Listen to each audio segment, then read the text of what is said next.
Planting tomato seedlings outside is a very important step if you want to get a good, healthy harvest.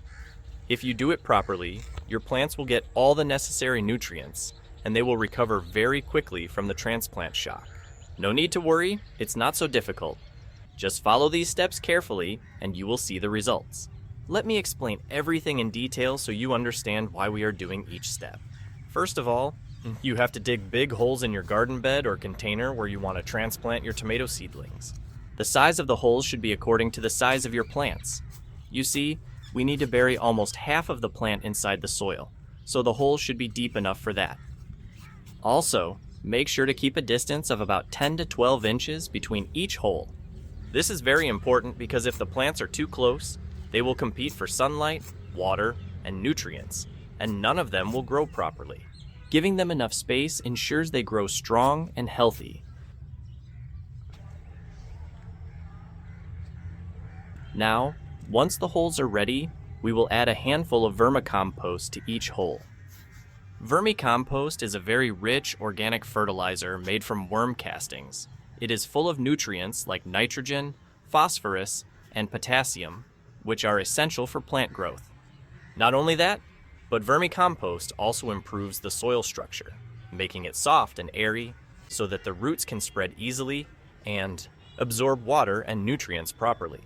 By adding vermicompost at this stage, we are giving the plants a very good start. They will get all the nutrients they need right from the beginning. After adding vermicompost, we will add 1 tablespoon of rock phosphate powder to each hole.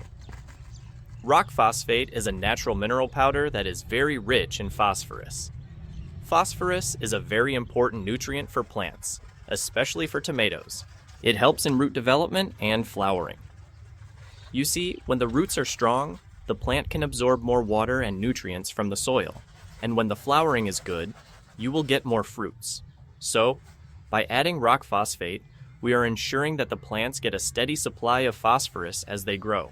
This will help them grow stronger and produce more tomatoes. Now, mix the vermicompost and rock phosphate properly in the hole. This is important so that the nutrients are evenly distributed in the soil and are easily available to the roots of the plant. Once the mixture is ready, we will add water to the hole. Watering at this stage is very important because it provides instant moisture to the roots and helps reduce transplant shock. Transplant shock happens when the plants are moved from one place to another and they get stressed. This stress can slow down their growth, but if we water the hole before planting, the roots will get immediate moisture and the plant will adjust more easily to its new environment. Now, before planting the seedlings, we need to prepare them a little. Remove the lower leaves from each plant, leaving only the top few sets of leaves. This is important because we are going to bury almost half of the plant in the soil. If the leaves are touching the soil, they can rot or get infected. So, by removing the lower leaves, we can bury the stem properly without any issues.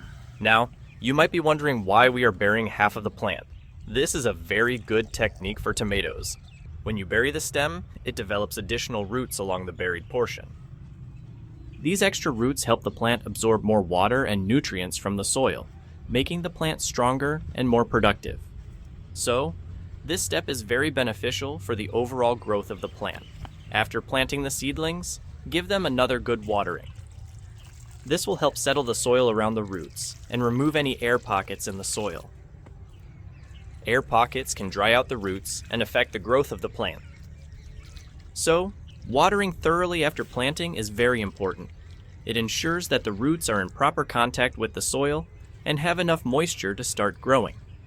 By following these steps, you are giving your tomato plants the best possible start.